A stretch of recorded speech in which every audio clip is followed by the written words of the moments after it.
कहानी की शुरुआत घने काले बादलों से होती है जो तेजी से पूरे शहर की ओर बढ़ रहे थे। उसी समय अपोलोन कंपनी का वैज्ञानिक फ्रेडरिक घबराहट में अपनी पत्नी और दोनों बच्चों सिमोन और रासमुस को कार में बैठाकर शहर से बाहर ले जा रहा था। वह जानता था कि कुछ बेहद खतरनाक होने वाला है। रास्ते में रासमुस सीट बेल्ट लगाने से मना करने लगता है। उसे संभालने के चक्कर में फ्रेडरिक का ध्यान सड़क से हटता है और कार आगे चल रही गाड़ी से टकरा जाती है। दुर्घटना के कारण सड़क पर लंबा जाम लग जाता है। फ्रेडरिक के पास इंतजार करने का समय नहीं था। वह पूरे परिवार को कार से निकालकर जंगल की ओर भागने लगता है। ट्रैफिक में मौजूद एक आदमी उन्हें देख लेता है और चुपचाप उनका पीछा करने लगता है। कुछ देर बाद परिवार जंगल के बीच बने अपोलोन के एक गुप्त बंकर तक पहुंचता है। जैसे ही वे अंदर जाते हैं, बारिश की पहली बूंद जमीन पर गिरती है और देखते ही देखते पूरा इलाका तेज बारिश की चपेट में आ जाता है। लेकिन यह कोई सामान्य बारिश नहीं थी। इसके पानी में एक जानलेवा वायरस मौजूद था। जो भी इसके संपर्क में आता कुछ ही पलों में संक्रमित होकर मर जाता। फ्रेडरिक को इस खतरे के बारे में पहले से पता था क्योंकि इसका संबंध उसकी अपनी कंपनी से था। परिवार को सुरक्षित करने के बाद फ्रेडरिक वापस जाने का फैसला करता है। जाने से पहले वह सिमोन से वादा लेता है कि चाहे कुछ भी हो वह रासमुस की रक्षा करेगी। वह यह भी कहता है कि रासमुस ही इस तबाही को रोकने की आखिरी उम्मीद हो सकता है। सिमोन कुछ समझ पाती उससे पहले फ्रेडरिक वहां से निकल जाता है। बंकर के अंदर सिमोन अपने दोस्तों की लाइव वीडियो देखती है जिसमें लोग बारिश के संपर्क में आते ही मर रहे थे। जल्द ही मोबाइल नेटवर्क भी बंद हो जाता है। तभी बंकर के दरवाजे पर जोर जोर से दस्तक होने लगती है। बच्चों को लगता है कि उनके पिता लौट आए हैं। माँ के रोकने के बावजूद वे दरवाजा खोल देते हैं, लेकिन बाहर वही आदमी खड़ा था जो जंगल तक उनका पीछा करते हुए आया था। वह संक्रमित हो चुका था और दरवाजा खुलते ही रासमुस को पकड़ने की कोशिश करता है। बच्चों की माँ उस आदमी पर झपट पड़ती है और सिमोन से दरवाजा बंद करने को कहती है। सिमोन अपनी माँ को बाहर नहीं छोड़ना चाहती, लेकिन उसे रासमुस की रक्षा करने का वादा याद आता है। वह मजबूर होकर दरवाजा बंद कर देती है। कुछ ही पलों में उसकी माँ भी वायरस की चपेट में आकर मर जाती है। अंदर खड़े दोनों बच्चे उसकी चीखें सुनते रहते हैं लेकिन कुछ नहीं कर पाते। माँ की मौत के बाद सिमोन रासमुस की जिम्मेदारी संभाल लेती है। कंट्रोल रूम की जांच में उसे पता चलता है कि शहर में ऐसे कई और बंकर मौजूद हैं। वह रेडियो से संपर्क करने की कोशिश करती है मगर कहीं से कोई जवाब नहीं आता। इसके बावजूद वह रासमुस को भरोसा दिलाती रहती है कि उनके पिता एक दिन जरूर वापस आएंगे। दिन, महीने और फिर साल गुजर जाते हैं। कहानी 6 साल आगे बढ़ती है। सिमोन और रासमुस अब बड़े हो चुके थे लेकिन अभी भी उसी बंकर में कैद थे। खाने का सामान खत्म होने लगा था और रासमुस अपने पिता के लौटने की उम्मीद छोड़ चुका था। एक रात सिमोन सुरक्षा वाला सूट पहनकर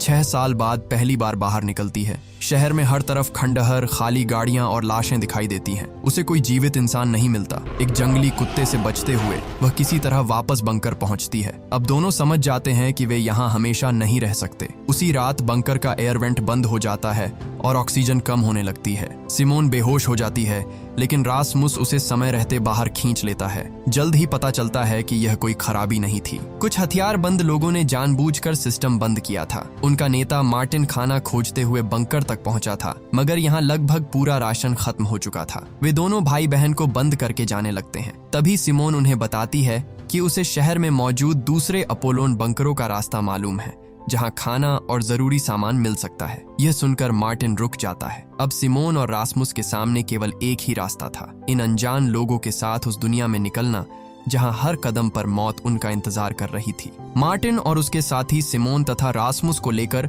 अगले बंकर की ओर निकल पड़ते हैं। सिमोन रास्ता जानती थी लेकिन ग्रुप के लोग अभी भी उस पर भरोसा नहीं करते थे। सफर के दौरान उसे पता चलता है कि वायरस ने पूरी दुनिया बदल दी है। ज्यादातर लोग मारे जा चुके थे और जो बचे थे वे खाने तथा सुरक्षित जगह के लिए एक दूसरे की जान लेने से भी पीछे नहीं हटते थे। इस नई दुनिया में न कानून बचा था और न किसी अजनबी पर भरोसा करने की वजह। यहाँ मार्टिन के अतीत की एक झलक दिखाई जाती है। बारिश शुरू होने से पहले वह सेना में था। एक महिला अपने बच्चे के साथ सुरक्षित इलाके में जाने की कोशिश कर रही थी और मार्टिन को उसे रोकने का आदेश मिला था मगर वह एक मासूम माँ और बच्चे पर गोली नहीं चला पाया। महिला के आगे बढ़ते ही संक्रमित बारिश शुरू हो गई और मार्टिन की पूरी यूनिट मारी गई। उस हादसे में केवल वही बचा। बाद में उसकी मुलाकात पैट्रिक से हुई और धीरे धीरे बीट्राइस, लिया तथा जीन भी उनके साथ जुड़ गए। वर्तमान में रासमुस पहली बार इतने लोगों के बीच था। रास्ते में उसकी बीट्राइस से बातचीत होने लगती है और वह उसे पसंद करने लगता है। अचानक उन्हें सड़क पर हथियारबंद लोगों की एक गाड़ी दिखाई देती है। सभी छिप जाते हैं, लेकिन तभी एक लड़की उनसे बचते हुए जंगल की ओर भागती है। मार्टिन उसे छोड़कर आगे बढ़ना चाहता था, मगर सिमोन किसी को मरने के लिए नहीं छोड़ सकती थी। बीट्राइस भी उसका साथ देती है,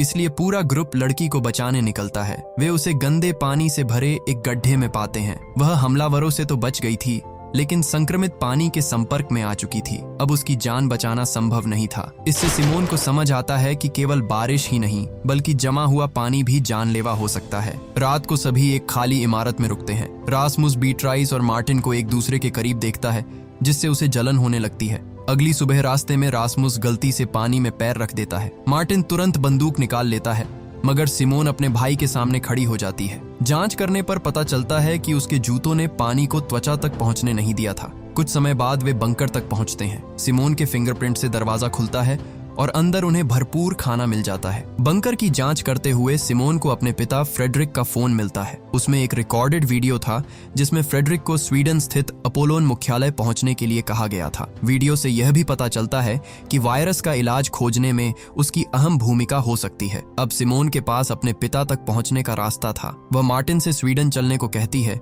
लेकिन वह सुरक्षित बंकर छोड़कर सबकी जान खतरे में डालने से इनकार कर देता है। आखिरकार सिमोन रासमुस को लेकर अकेले निकल जाती है। उनके जाने का पता चलते ही बीट्राइस, लिया और जीन भी उनके पीछे चल पड़ते हैं। मार्टिन को सुरक्षित जगह और भरपूर खाना तो मिल गया था, लेकिन उसकी पूरी टीम उसे छोड़ चुकी थी। सिमोन और रासमुस स्वीडन की ओर बढ़ रहे थे कि कुछ दूर जाकर बीट्राइस, लिया और जीन भी उनसे आ मिलते हैं। सुरक्षित बंकर छोड़ने का उनका फैसला साफ कर देता है कि अब वे दोनों को अपने ग्रुप का हिस्सा मानने लगे थे। शहर पहुंचते ही खाने की तलाश में भटक रहे कुछ लोग उन पर हमला कर देते हैं। जान बचाने के लिए सभी अलग अलग दिशाओं में भागते हैं और सिमोन बाकी लोगों से बिछड़ जाती है। बारिश शुरू होने पर वह एक छोटे लड़के के साथ पास की इमारत में छिप जाती है। लड़का भूखा और बीमार था, इसलिए सिमोन उसे खाना और दवा देती है। कुछ देर बाद उसका पिता भी वहां पहुंच जाता है। बारिश रुकने पर दोनों बाहर निकलते हैं, लेकिन भूखे लोग उन पर हमला कर देते हैं। सिमोन उनकी मदद करना चाहती थी, मगर अकेले बाहर जाना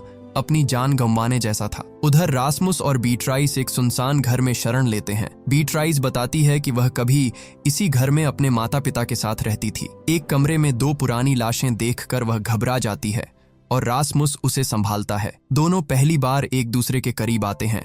हालांकि बीट्राइस की कहानी सच थी या उसने केवल सहानुभूति पाने के लिए ऐसा कहा था, यह स्पष्ट नहीं होता। बारिश थमने पर सभी तय जगह पर लौटते हैं और ग्रुप दोबारा मिल जाता है। इसी दौरान मार्टिन और पैट्रिक भी वहां पहुंच जाते हैं। सुरक्षित बंकर में अकेले रहकर उन्हें एहसास हो गया था कि केवल खाना और छत काफी नहीं होती, लेकिन उनका मिलना ज्यादा देर तक राहत नहीं देता। एक लुटेरा रासमुस की गर्दन पर चाकू रखकर खाने का सामान मांगता है। मार्टिन उसे शांत करने की कोशिश करता है, मगर भागते समय वह रासमुस के पेट में चाकू मार देता है। उसकी हालत तेजी से बिगड़ने लगती है। सिमोन को पास मौजूद अपोलोन का एक और बंकर याद आता है। सभी रासमुस को उठाकर वहां ले जाते हैं, लेकिन अंदर का ज्यादातर सामान पहले ही लूटा जा चुका था। सिमोन किसी तरह उसका खून रोकती है, मगर घाव गहरा था और उसे डॉक्टर की जरूरत थी। इसी बीच मार्टिन पिछले बंकर से मिला एक इलेक्ट्रॉनिक नक्शा दिखाता है। उसमें पूरे इलाके के चारों ओर बनी एक विशाल दीवार दिखाई देती है, जो वायरस फैलने से पहले मौजूद नहीं थी। मार्टिन को उम्मीद थी कि दीवार के दूसरी तरफ दुनिया अब भी सुरक्षित हो सकती है, लेकिन वहां तक पहुंचने से पहले उन्हें किसी भी कीमत पर रासमुस की जान बचानी थी। रासमुस का घाव लगातार बिगड़ रहा था। बंकर में मौजूद सामान से सिमोन केवल उसका खून रोक सकती थी, लेकिन उसकी जान बचाने के लिए जल्द किसी डॉक्टर को खोजना जरूरी था। इसी दौरान लिया और जीन को पास की एक इमारत के आसपास कुछ हथियारबंद लोग दिखाई देते हैं। उनके पास गाड़ियां और निगरानी करने वाले ड्रोन थे। सिमोन को उम्मीद थी कि शायद इन लोगों के जरिए उन्हें किसी डॉक्टर का पता मिल सकता है। ग्रुप एक जोखिम भरा प्लान बनाता है। सिमोन जानबूझकर खुले हॉल में जाकर ड्रोन को अपना चेहरा स्कैन करने देती है। कुछ ही देर बाद हथियारबंद लोग उसे पकड़ने पहुंचते हैं, लेकिन मार्टिन और बाकी लोग पहले से वहां छिपे हुए थे। वे उन पर हमला करके उनके हथियार छीन लेते हैं। मार्टिन नक्शे पर दिखाई देने वाली विशाल दीवार के बारे में पूछता है, मगर कोई भी जवाब देने को तैयार नहीं होता। तभी जीन एक आदमी के हाथ पर सांप का टैटू देखता है। उस निशान को देखकर उसके अतीत की दर्दनाक यादें लौट आती हैं। बारिश के शुरुआती दिनों में जीन एक परिवार के साथ छिपकर रह रहा था। परिवार की छोटी बच्ची उससे बहुत जुड़ गई थी। एक दिन इसी टैटू वाले कुछ लोग वहां आए। उन्होंने बच्ची के पिता को गोली मार दी और उसकी मां को पकड़ कर ले गए। जीन बच्ची के साथ छिपा हुआ था। उसे शांत रखने के लिए उसने डर के मारे उसका मुंह दबा दिया, लेकिन हमलावरों के जाने के बाद उसे पता चला कि बच्ची की सांस रुक चुकी थी। तभी से वह खुद को उसकी मौत का जिम्मेदार मानता था। वर्तमान में जीन चाहता है कि इन लोगों को जिंदा न छोड़ा जाए। मार्टिन बाकी सभी को गाड़ी में इंतजार करने भेज देता है। कुछ देर बाद गोलियों की आवाज सुनाई देती है और सभी मान लेते हैं कि उसने कैदियों को मार दिया। आगे बढ़ते हुए उन्हें आखिरकार एक डॉक्टर मिलती है। वह शुरुआत में बंदूक तानती है, लेकिन रासमुस का गहरा घाव देखकर उसकी मदद करने को तैयार हो जाती है। टांके लगाते समय सिमोन अपने पिता फ्रेडरिक का नाम लेती है। ये सुनते ही डॉक्टर का व्यवहार बदल जाता है। वह कहती है कि रासमुस को टेटनस का इंजेक्शन चाहिए जो उसके निजी बंकर में रखा है, लेकिन बंकर के अंदर पहुंचते ही वह रासमुस को कुर्सी से बांध देती है और जहरीला इंजेक्शन तैयार करने लगती है। डॉक्टर बताती है कि फ्रेडरिक ने वायरस बनाने में मदद की थी और उसी के कारण उसने अपने बच्चों को खो दिया। अब वह फ्रेडरिक के बेटे से बदला लेना चाहती थी। उधर मार्टिन, पैट्रिक और जीन डॉक्टर के घर में सामान खोज रहे थे कि वही हथियारबंद लोग दोबारा वहां पहुंच जाते हैं। सांप का टैटू देखकर जीन अपना नियंत्रण खो देता है और एक आदमी को गोली मार देता है, लेकिन बाकी लोग उसे पकड़ लेते हैं। मार्टिन और पैट्रिक किसी तरह डॉक्टर के बंकर तक पहुंचते हैं। डॉक्टर रासमुस को इंजेक्शन लगाने ही वाली थी कि पैट्रिक उसे गोली मार देता है। रासमुस की जान बच जाती है, लेकिन बाहर लौटने पर जीन कहीं दिखाई नहीं देता। दुश्मनों के वापस आने का खतरा बढ़ रहा था, इसलिए मजबूरी में ग्रुप को उसके बिना आगे बढ़ना पड़ता है। उन्हें उम्मीद थी कि जीन बाद में उनसे मिल जाएगा, लेकिन असल में वह हथियारबंद लोगों की कैद में जा चुका था। जीन के गायब होने के बाद ग्रुप जंगल के रास्ते आगे बढ़ता रहता है। सिमोन उसे खोजने के लिए रुकना चाहती थी, लेकिन अंधेरा बढ़ रहा था और बारिश कभी भी शुरू हो सकती थी, इसलिए सभी को पहले अपने लिए सुरक्षित जगह तलाशनी पड़ती है। कुछ दूर जाने पर उन्हें जंगल के बीच एक बड़ा घर दिखाई देता है। वहां मौजूद आदमी उन्हें रात बिताने की इजाजत देता है, लेकिन शर्त रखता है कि अंदर जाने से पहले सभी अपने हथियार बाहर छोड़ेंगे। मार्टिन को उन लोगों पर भरोसा नहीं था, मगर बारिश के बीच बाहर रहना उससे भी ज्यादा खतरनाक था। मजबूर होकर सभी हथियार सौंपकर घर में चले जाते हैं। अंदर का माहौल बाहर की तबाह दुनिया से बिल्कुल अलग था। यहाँ साफ सफाई, गर्म पानी और भरपूर खाना मौजूद था। लंबे समय बाद ग्रुप को कुछ देर आराम करने का मौका मिलता है। रासमुस की चोट की जांच के दौरान वहां का डॉक्टर एक ऐसा इंजेक्शन निकालता है जैसा उन्होंने पिछली डॉक्टर के पास देखा था। सिमोन को शक होता है और वह मौका मिलते ही इंजेक्शन चुरा लेती है। उस पर अपोलोन का निशान देखकर उसे समझ आता है कि इस सुरक्षित दिखने वाली जगह का भी कंपनी से कोई संबंध है। इसी दौरान कैरन नाम की महिला लिया से बात करती है और कहती है कि वह उसे अपनी बेटी की याद दिलाती है। उसकी बात सुनकर लिया को अपना अतीत याद आता है। वायरस फैलने से पहले लिया अपनी मां की बात न मानकर एक पार्टी में गई थी। वहां उसे नशीली दवा देकर उसका फायदा उठाया गया और वीडियो इंटरनेट पर फैला दिया गया। घबराकर उसने अपनी मां को बुलाया, लेकिन उसे लेने निकली उसकी मां संक्रमित बारिश में मारी गई। तभी से लिया खुद को उसकी मौत का जिम्मेदार मानती थी।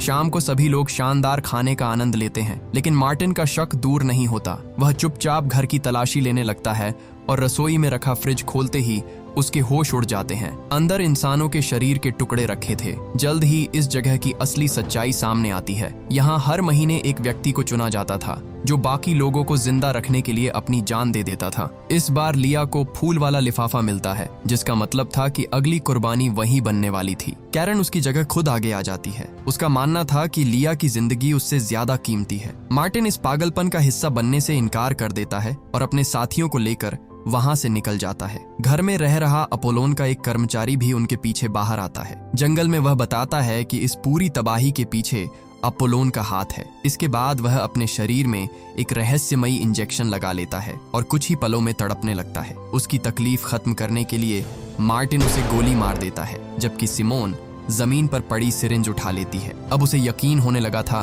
कि अपोलोन और उसके पिता उससे बहुत बड़ा सच छिपा रहे हैं। अपोलोन के कर्मचारी की मौत के बाद पूरा ग्रुप थका हुआ जंगल में आगे बढ़ता है और रात बिताने के लिए एक पुराने केबिन में रुक जाता है। अगली सुबह मार्टिन और पैट्रिक अकेले बाहर निकलते हैं। पैट्रिक पुरानी दोस्ती की बात करता है, लेकिन मार्टिन साफ कह देता है कि अब उसका पूरा ध्यान दीवार के दूसरी तरफ पहुंचने पर है। उसके लिए दोस्ती से ज्यादा जरूरी सबको इस खतरनाक इलाके से बाहर निकालना था। यह बात पैट्रिक को अंदर तक चोट पहुंचाती है। ग्रुप का अगला लक्ष्य पास का एक अपोलोन बंकर था। रासमुस अपनी चोट का बहाना बनाकर कहता है कि वह चल नहीं सकता और चाहता है कि बीट्राइस उसके साथ रुक जाए। बाकी लोग दोनों को केबिन में छोड़कर निकल जाते हैं। अकेले होते ही रासमुस अपनी पट्टी हटाकर बताता है कि उसका घाव लगभग ठीक हो चुका है। उसने केवल बीट्राइस के साथ समय बिताने के लिए झूठ बोला था। बीट्राइस पहले नाराज होती है, लेकिन जल्द ही दोनों खुलकर बात करने लगते हैं।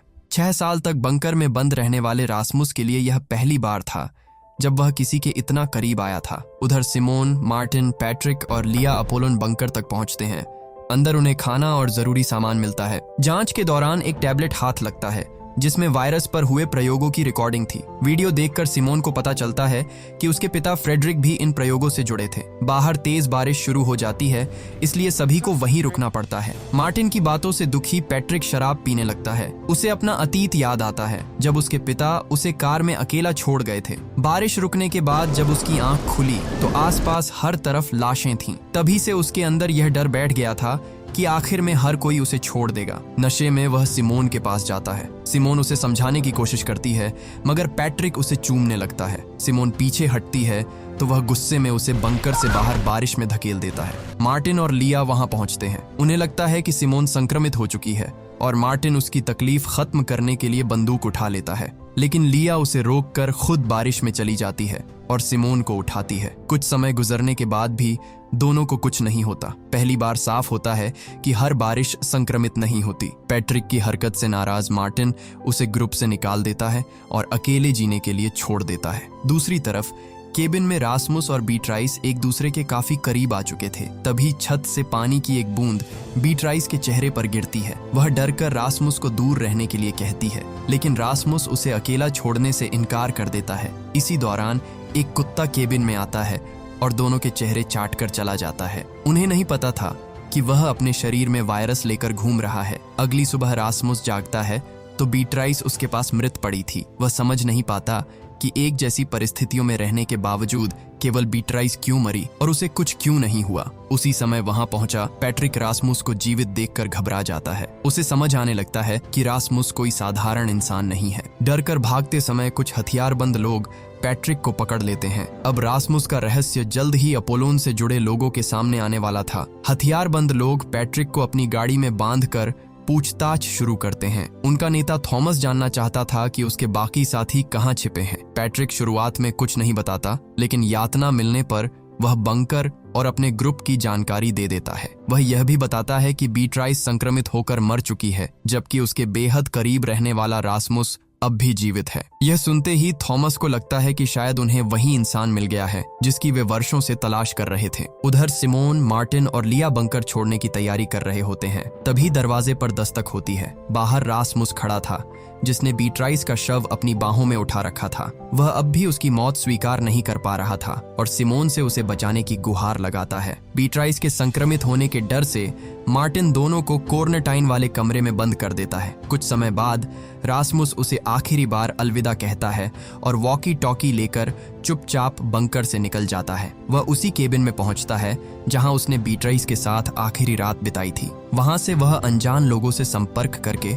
अपनी लोकेशन बता देता है। वॉकी टॉकी पर उसकी आवाज सुनकर पैट्रिक चौंक जाता है। वह थॉमस को बताता है कि संक्रमित लड़की के संपर्क में आने के बाद रासमुस का जिंदा रहना संभव नहीं था। थॉमस के लोग तुरंत उसे अपने साथ ले आते हैं। रासमुस बताता है कि एक कुत्ते ने उसे और बीट्राइस दोनों को चाटा था, फिर भी केवल बीट्राइस मरी। अब थॉमस को यकीन हो जाता है कि रासमुस वायरस से सुरक्षित है। दरअसल थॉमस और उसके साथी अपोलोन के लिए काम करते थे। उन्हें क्वारंटाइन इलाके में किसी ऐसे इंसान को खोजने भेजा गया था जो वायरस से बच सके। कंपनी ने उनके शरीर में भी वायरस से भरे छोटे कैप्सूल डाल रखे थे। अगर वे अपना मिशन पूरा किए बिना इस इलाके से बाहर निकलते तो वे कैप्सूल सक्रिय होकर उन्हें मार देते। सिमोन एक ड्रोन की मदद से रासमुस का पता लगा लेती है। बीट्राइस को दफनाने के बाद वह मार्टिन और लिया के साथ अपने भाई को बचाने निकलती है। वे थॉमस के एक आदमी को पकड़कर उसके बदले रासमुस को छोड़ने की मांग करते हैं। अगले दिन दोनों ग्रुप जंगल में आमने सामने आते हैं। बीट्राइस की मौत से टूट चुका रासमुस खुद भी जीना नहीं चाहता था। बंदियों की अदला बदली शुरू होती है, लेकिन अपनी बहन के पास पहुंचते ही रासमुस उसके हाथ से वायरस वाली सिरिंज छीनकर खुद को इंजेक्शन लगा लेता है। वायरस शरीर में जाते ही वह जमीन पर गिर पड़ता है। सभी को लगता है कि उसकी मौत हो गई, मगर कुछ ही पलों बाद रासमुस दोबारा आंखें खोल देता है। उसे कुछ नहीं हुआ था। अब यह साबित हो चुका था कि रासमुस का शरीर वायरस को सहन कर सकता है और शायद उसी की मदद से इसका इलाज भी तैयार हो सकता था। इसके बाद मार्टिन पैट्रिक को उसकी गलती के लिए माफ कर देता है और पूरा ग्रुप थॉमस के साथ अपोलोन मुख्यालय जाने का फैसला करता है। रवाना होने से पहले एक आदमी रासमुस के माथे को चूमकर उसका धन्यवाद करता है। उसे उम्मीद थी कि यह लड़का सभी की जान बचा देगा, लेकिन गाड़ी के जाते ही वह आदमी जमीन पर गिरकर तड़पने लगता है और कुछ ही पलों में मर जाता है। इससे साफ हो जाता है कि रासमुस वायरस से सुरक्षित जरूर था, मगर अब उसके शरीर में मौजूद वायरस दूसरों तक भी फैल सकता था। रासमुस के वायरस से सुरक्षित होने की पुष्टि के बाद पूरा ग्रुप अपोलोन के मुख्यालय पहुंचता है। सिमोन को उम्मीद थी कि 6 साल बाद उसे अपने पिता से सारे जवाब मिलेंगे और शायद रासमुस की मदद से वायरस का इलाज भी बन सकेगा। मुख्यालय में कर्मचारी रासमुस को उसके नाम के बजाय सब्जेक्ट कहते हैं। सिमोन को यह बात अजीब लगती है, लेकिन पिता से मिलने की बेचैनी में वह चुप रहती है। मार्टिन, पैट्रिक और लिया को एक अलग बंकर में भेज दिया जाता है, जबकि सिमोन और रासमुस को जांच के लिए अंदर ले जाया जाता है। उधर बंकर में लिया को जीन की जैकेट दिखाई देती है। उसे खोजते हुए वह बाथरूम पहुंचती है, जहां जीन जिंदा मिलता है। हथियारबंद लोगों ने उसे इसलिए नहीं मारा था क्योंकि उन्हें रासमुस के बारे में पता चल चुका था। इसी बीच अपोलोन की एक कर्मचारी सबको न्यूट्रिशनल सप्लीमेंट बताकर गोलियां देती है। मार्टिन को शक होता है, इसलिए वह पहले उसी कर्मचारी को गोली खाने के लिए कहता है। उसके गोली निगलने के बाद बाकी लोग भी उन्हें खा लेते हैं, बिना यह जाने कि वे अपोलोन के एक और जाल में फंस चुके हैं। दूसरी ओर फ्रेडरिक सिमोन को बताता है कि रासमुस पहला इंसान था जिसके शरीर में वायरस का शुद्ध रूप डाला गया था। वायरस अब उसके शरीर का हिस्सा बन चुका है। वह उससे मरता नहीं और संभव है कि उसी के जरिए इलाज बनाया जा सके। सिमोन फिर पूछती है कि अगर उसे यह सब पता था तो वह वापस क्यों नहीं आया। सच ये था कि फ्रेडरिक बारिश शुरू होने के बाद पुराने बंकर तक पहुंचा था। उसने अपने बच्चों को सोते हुए देखा, लेकिन उन्हें अपने साथ ले जाने के बजाय अपोलोन से झूठ कह दिया कि वे मर चुके हैं। मेडिकल रूम में एक डॉक्टर जबरदस्ती रासमुस का नमूना लेने की कोशिश करती है। घबराया हुआ रासमुस उसके हाथ पर काट लेता है। कुछ समय बाद फ्रेडरिक सिमोन को पूरी सच्चाई बताता है। रासमुस के शरीर से इलाज निकाला जा सकता था, लेकिन वायरस उसके दिमाग और बोन मैरो में मौजूद था। उसे बाहर निकालने की प्रक्रिया में रासमुस की मौत हो जाती। इसी वजह से फ्रेडरिक पिछले 6 साल से किसी दूसरे इम्यून इंसान की तलाश कर रहा था। अपने बेटे को बचाने के लिए उसने अनगिनत लोगों पर जानलेवा प्रयोग होने दिए और सच्चाई जानने वाले अपने साथी वैज्ञानिक को भी मार दिया। फ्रेडरिक सिमोन से रासमुस को लेकर भागने के लिए कहता है, लेकिन तभी काटे जाने वाली डॉक्टर की मौत हो जाती है। जांच में पता चलता है कि वायरस बदल चुका है। रासमुस अब केवल उससे सुरक्षित नहीं था, बल्कि उसके संपर्क में आने वाले दूसरे लोगों को संक्रमित भी कर सकता था। अपोलोन का प्रमुख स्टेन तुरंत मुख्यालय में लॉकडाउन लगाकर रासमुस के ऑपरेशन का आदेश देता है। फ्रेडरिक भी डर जाता है कि उसका बेटा बाहर निकला तो अनजाने में हजारों लोगों की जान ले सकता है। सिमोन साफ कहती है कि अगर उसका पिता रासमुस को नहीं बचा सकता तो वह खुद उसे बचाएगी। वह मार्टिन से संपर्क करके बंकर के एयर वेंट बंद करवाती है। ऑक्सीजन कम होते ही सुरक्षा प्रणाली दरवाजे खोल देती है और मार्टिन, पैट्रिक, लिया तथा जीन बाहर निकल आते हैं। सिमोन मेडिकल एरिया में रासमुस तक पहुंचती है। वह अपनी बहन के करीब आने की कोशिश करता है, लेकिन सिमोन अनजाने में पीछे हट जाती है। यह देखकर रासमुस टूट जाता है और कहता है कि वह अपने शरीर से इस वायरस को बाहर निकालना चाहता है। सिमोन उसे संभालकर मास्क पहनाती है और सभी पार्किंग एरिया की ओर भागते हैं। वहां फ्रेडरिक बंदूक लेकर उनका रास्ता रोकता है। मार्टिन रासमुस के सामने खड़ा हो जाता है तो फ्रेडरिक उसके कंधे में गोली मार देता है। जैसे ही वह रासमुस पर निशाना साधता है, सिमोन अपने पिता पर झपट पड़ती है। उसी समय पैट्रिक गाड़ी लेकर पहुंचता है और पूरा ग्रुप वहां से निकल जाता है। अब उनका लक्ष्य विशाल दीवार पार करके सुरक्षित दुनिया तक पहुंचना था, लेकिन गेट पर थॉमस उन्हें रोक लेता है। वह बताता है कि मुख्यालय में दी गई गोलियों के अंदर वायरस से भरे छोटे कैप्सूल थे। जैसे ही वे कोर्नटाइन क्षेत्र से बाहर जाते, कैप्सूल सक्रिय होकर उन्हें मार देते। सिमोन और रासमुस ने गोलियां नहीं खाई थीं, इसलिए केवल वही दोनों दीवार पार कर सकते थे। मार्टिन उसे अपने भाई के साथ जाने के लिए कहता है। सिमोन गाड़ी आगे बढ़ाती है, लेकिन कुछ दूर जाकर रुक जाती है। वह अपने दोस्तों को मरने के लिए पीछे नहीं छोड़ सकती थी। वह वापस लौटकर कहती है कि अब वे केवल रास्ते में मिले लोग नहीं, बल्कि उसका परिवार है। पूरा ग्रुप सुरक्षित दुनिया का मौका छोड़कर दोबारा कोर्नटाइन क्षेत्र में लौट जाता है। कहानी के आखिरी दृश्य में स्टेन निवेशकों के सामने अपोलोन की असली योजना बताता है। कंपनी वायरस को खत्म नहीं करना चाहती थी, वह उसे हथियार बनाकर पूरी दुनिया को नियंत्रित करना चाहती थी। और इस योजना को पूरा करने के लिए उन्हें केवल एक इंसान चाहिए था, रासमुस। तो दोस्तों, इसी के साथ द रेन सीजन 1 की कहानी यही खत्म होती है, लेकिन रासमुस के अंदर मौजूद वायरस का रहस्य अभी पूरी तरह सामने नहीं आया है और आगे की कहानी इससे भी ज्यादा खतरनाक होने वाली है। अगर आप इस सीरीज का अगला भाग यानी सीजन 2 देखना चाहते हैं तो कमेंट बॉक्स में पार्ट 2 जरूर लिखें। वीडियो पसंद आया हो तो इसे लाइक करें और ऐसी ही बेहतरीन फिल्मों और वेब सीरीज की कहानियां देखने के लिए हमारे चैनल द योगी को सब्सक्राइब करना न भूलें।